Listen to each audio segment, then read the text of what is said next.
Hello everybody, I'm Scott. I'm pretty sure I'm still Chelsea. And I'm pretty sure we're still the Gallivanting Gamers. And today we are going to be talking about the terrible twos. Have you ever noticed in old Nintendo games, hear me out, have you ever noticed in the old Nintendo games, for some reason, it's always the second installment that's crazy different? Maybe for good or for bad, it just depends, but all of them are always off. Zelda 2 is crazy. Castlevania 2 is crazy compared to 1 and 3. Except for Ninja Gaiden. Mario 2. Ninja Gaiden was consistent. Lolo's consistent. But most of the time, the 2s are just... something went wrong. And you don't always know what it is. It's like they didn't know what to do. Well, today, this is what the episode is talking about, is the top... The top 10 terrible twos Tuesday. Yeah. Blam! The top 10 terrible twos Tuesday on the old Nintendo. Number 10. Castlevania 2. Simon's Quest. This one gets a lot of hate. People make fun of this game a lot. But, you know, it's fine. We put it low on the list because we don't hate it. I love Castlevania 2. I ain't mad. I feel like there could have been a few improvements. I wish there were more bosses, but that says a lot. And what I wish was different about the game was that there was more game. I really enjoyed that game. I really like the scenery. Like, I like the forest and the graveyard and I think the backgrounds are cool. The scenery and forest, graveyards, cemeteries, the castle structure, you know, and the towns. That's something different. Why is this game so different from the Castlevania 1 and 3? Castlevania 1 and 3 are completely linear from levels 1 to whatever is at the end. Castlevania 2 is basically what could have started this phenomenon of a trend we know nowadays as your Metroidvanias. It wasn't always left to right. It's a sprawling, you know, ever forking world for you to explore and backtrack through and find items to help you access other areas. And ask Scott where you're supposed to go next. And ask me where you're supposed to go next.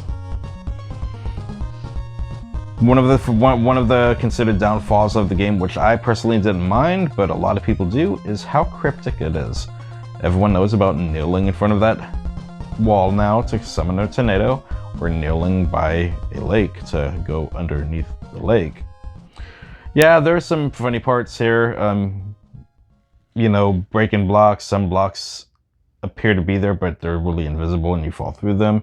There's a lot of weird stuff about this game that is, it's its own entity, separate from Castlevania 1 or Castlevania 3. Even the color palette's a little bit different. But what I do enjoy about Castlevania 2 is it retains that gothic horror aesthetic that's known for Castlevania. And and like the other Castlevanias, it has a phenomenal soundtrack and it gets you hyped to play the game. It's still a space you like to be in. And number 9, Zelda 2, The Adventures of Link. This game is this, like Castlevania 2, also gets a lot of hate. And I'm not sure why. This was one of the ones I've cherished when I was younger. I absolutely am in love with this game. A lot of people complain how it's not like Zelda 1 or Zelda 3, The Link to the Past, like the third installment. But think back to before Zelda 3 happened. It was just these two Zelda games, and they were different from each other. And I was okay with that. So seeing Link in a side-scroller was kind of invigorating because you get more of a hands-on when it comes to the fighting and the combat. Like Simon Belmont from Castlevania 2, Link also has a level-up system in this game, and there's towns that he visits, and the dungeons and caves and the overall layout of the game is structured also like a Metroidvania, as we would like to call it. It's a ever-sprawling, forking, you know, world for Link to explore that ultimately leads to, you know, the end of the game. And honestly, if you think of it that way, it's not that different from the first one, because the first one wasn't linear either. So it was still him going out and, you know, looking at different locations. But the biggest elephant in the room with this one is the side-scrolling.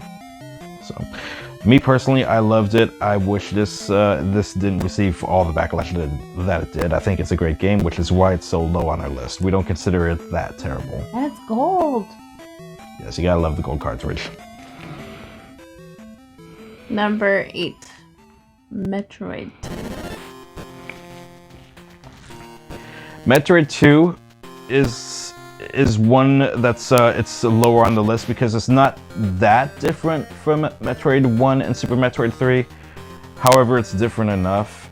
Unlike having the Metroid formula where you are exploring this world, getting an item to unlock access to the next area, you're hunting down Metroids and you're kind of exterminating them throughout this planet, and you do so in a relatively linear fashion. It's still a world, you can still go back and forth at any point, but it guides you in one direction throughout most of the game. And the first and third game take place on planet Zebes, where you fight the Mother Brain. This game does not. It takes place on planet SR388, the home of the Metroids, where they came from, and the villain is the Mother Metroid, like a Super Metroid at the end. So there's enough to be different there. It qualifies as being one of those different number 2 sequels, but it's probably the least egregious out of most any of the other entries on this list. And number 7, Fire and Ice, aka Solomon's Key 2. This one is different just because it is still a puzzle game, but it's a different style of puzzle game that involves you melting ice blocks and using fire powers to navigate through, when the first game was also a puzzle game, just different in format. Number 6, Iron Sword. With Fabio on it. Which, I have to remember, is Weapons and Warriors 2. Wizards and Warriors. Wizards and Warriors 2. Which I have to remember is Wizards and Warriors 2. So, where do you put that when you alphabetize your NES games? That's the biggest problem. Not only do you have to look at Fabio the whole time. He's just standing up out of your top loader like... But yes, especially if you have any, like OCD tendencies where you want to have a nice, uniformed, alphabetized game rack, you want to put, because it's a second one, you want to put it next to the W's, Wizards Warriors 1 and 3. You want to put it in there, but there's never going to be a Wizards Warriors 2. It's going to say in bold text Iron Sword. So should we put it in the I's and leave that void between the first one and the third one in the W's? Or should we just suck it up and put it in between there? And we know, but other people won't. It drives me crazy. I think I have a solution. Just put it on a little display on the top of the shelf and you can gaze at Fabio's fabulousness all day.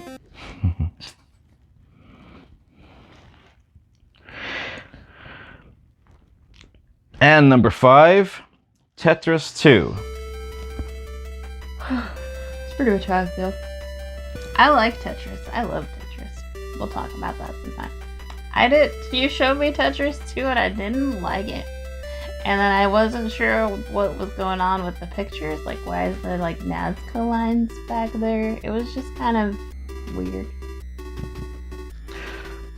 Yeah, it's I actually didn't mind the game. It was fun. It was real similar to Dr. Mario with some different elements. You're breaking pieces off of blocks and whatnot to, eliminate 3 in a row. So it's got elements that reminds me of Dr. Mario. It's a fun little puzzle game, but it's not Tetris by any means. Many of the blocks have more than the 4, the 4 square that a Tetris block would be known for. And you're not building lines or building Tetrises. It's a little misleading of a title when you think about it. It's weird because if you think about it, like with something like Tetris, how do you make a sequel? Because do you just make the same game again? In which case, like, why am I buying it? But if you change it too much, it's like, why am I buying this? This isn't Tetris 2. This is something else. So I don't know if they could win, but Yeah. Number 4, Snake's Revenge. Metal Gear 2. Or the sequel to Metal Gear on the NES. This is just balls. What's funny about this is we can get into detail, but if you don't know, the story between the story about the Metal Gear cartridge for the NES is that it was a reimagining of the original Metal Gear for the MSX. They added the jungle part and whatnot. The original creator of Metal Gear, Hideo Kojima, had nothing to do with the original Metal Gear with the original Metal Gear on the NES. So, if we were to have concerns how the original Metal Gear has no connection to the actual Metal Gear that Hideo Kojima created, this is even further removed and has even less to do with that. At least in the original Metal Gear, some of the stealth elements and what Hideo Kojima was going for were kind of muted, but you could still see the attempt. Guards fall asleep or feel asleep as you sneak behind them and punch their lights out. Same with the dogs, and you are still kind of trying to creep your way through the game. And number 3, Back to the Future 2 and 3. Because it's all on one cartridge. Why is this one game? That makes no sense. That by itself is enough to put it on this list. I feel like they weren't sure if you wanted a free game on the third movie, so they just kind of snuck it into that one. I mean, technically, you could make the claim that it's not that abnormal because since 2 and 3 are so similar, is it really the oddball? But that's a dumb argument. It's basically part 2 with elements from the third movie in it. It's just not even playable. The first game is top down with a few mini games thrown in. This game. You mean Back to the Future 1? Yeah, Back to the Future 1 is basically a top down with a few mini games thrown in there. This game is a side scroller with a few mini games thrown in there as well. The mini games resemble old Atari games, and they are meant to help get items to decode the word for flux capacitor to progress through the game. It's weird how it's set up. It takes forever. This has been a frustrating one. It was sort of a challenge if you could ever actually get through the game. When I was younger, me and my friend would try to actually be like, okay, we're going to actually complete this game, and it would be, we'd fail miserably. We eventually did, but it's a ridiculous game. Virtually unplayable. Was it even worth it? For the lulz. For the lulz, before lulz was the thing. Yeah.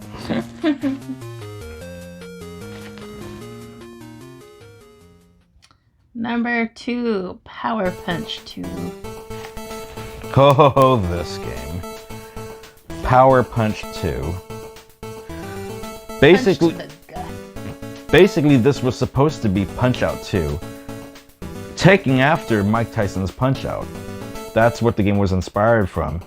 Hence, the boxer that you control in this game is him bearing a striking resemblance to Mike Tyson. The plot is you are now controlling Mike Tyson, not Little Mac, punching or going through these boxing circuits, punching out robots in space. For some reason. Yeah, everything has to be space. You have to admire it. It's like it's like a bad B-rate, Hollywood movie gone wrong. I don't know. Boxers versus aliens. Who will win? Who will rise? And for whatever reason, apparently they couldn't secure the rights to use Mike Tyson for this game, so they changed the main character, but not by much. He still resembles Mike Tyson, but it's not technically Mike Tyson in this game. So this game wasn't well received for obvious reasons. And it's meh. And now for a few honorable mentions. We have Goonies 2 I bring that. What Goonies 2? What is that a movie?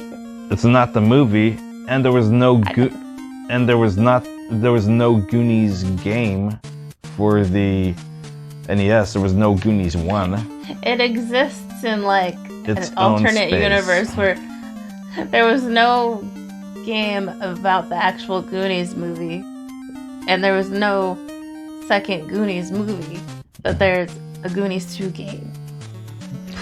The only reason I didn't include this on the main list was because I've heard a few mixed opinions, but for the most part, a lot of people love this game, and it's kind of a first example of a Metroidvania that we love today. That you love. You love them too. No, I just mean I've watched footage of Goonies 2 specifically, and I don't think I would like it at all. Oh, no, absolutely. But I mean, with that being said, it's a decent game. It's got interesting music and interesting areas. But yeah, it you know. But what is it? Yeah, good question. And Gremlins 2. Now, before you go all crazy, it's not a bad game. You explain. It's a damn fine game. I love this game. It's damn great. good. It's a great game. It's fun. I love how short the game is. It's only 4 levels broken up into a couple parts. And the graphics are really well The done. pixel art is amazing. The actors look like the actors from, like, that looks like Phoebe Cates right there. That's Phoebe Cates. And I forgot the actor that plays Billy, but that looks just like him. I'll put that in the text. And I like the electric gremlin. The electric gremlin's great. The cutscenes are great. The levels are great. And I'll have to, maybe I should watch the movies again. I don't remember any music from the movies, or any music from the game taking place in the movies. It might have, but the music in the game feels like it belongs in the movies. It's eerie, but a little mischievous, and it's fun, you know, and the game is fun. It's a great game to play. My only problem with it is that, well, it's on the old Nintendo, and I love this game a lot. Why wasn't there a first Gremlins, or Gremlins 1 for the old Nintendo? There's only Gremlins 2, the new batch. That's it. It looks kind of weird, like, you know, we've talked a couple of times, I think, about looking at the shelf. I'm like, Gremlins 2, all by itself. It's never gonna change. Yeah. And I like the first movie enough. I'd love to see a game about that, but no. So that's why it's a Temporal 2. It is a game sequel with no prequel or other game attached to it. It's technically Gremlins 2, and that's all you're going to get. It's just like Goonies 2. It's a sequel to a missed opportunity. And finally, for our number 1 pick... Drum roll. Oh yeah, I gotta do my drum roll. Super Mario Brothers 2. But why, Scotty? Well, this one's an exception because I love this game too. It's a great game. It's not terrible like most of the ones on this list, but it should have never really been a Mario game. It's not a Mario game. It's a reskin, and everyone should know the story by now. It's really popular. It is the reskin of a game from Japan called Doki Doki Panic, where you play an array of characters trapped in a dream world. Spoiler alert, that explains the ending of Mario 2. Whoops. But it's a fun game. It's wild. This was one of my favorite ones that I've cherished when I was younger. It just unfortunately shouldn't have been a Mario 2 game, but of course it's vastly different. Mario 1 and 3 are basically real similar. They, you know, very linear style games with various power-ups that you collect. You get hit, you lose that power-up, and then you're little, so you go from little to big, things like that. Those elements are obviously missing from this game. But you can power up your life bar. That's kind of interesting. Bowser's the villain of 1 and 3. It's a being called Wart in this one.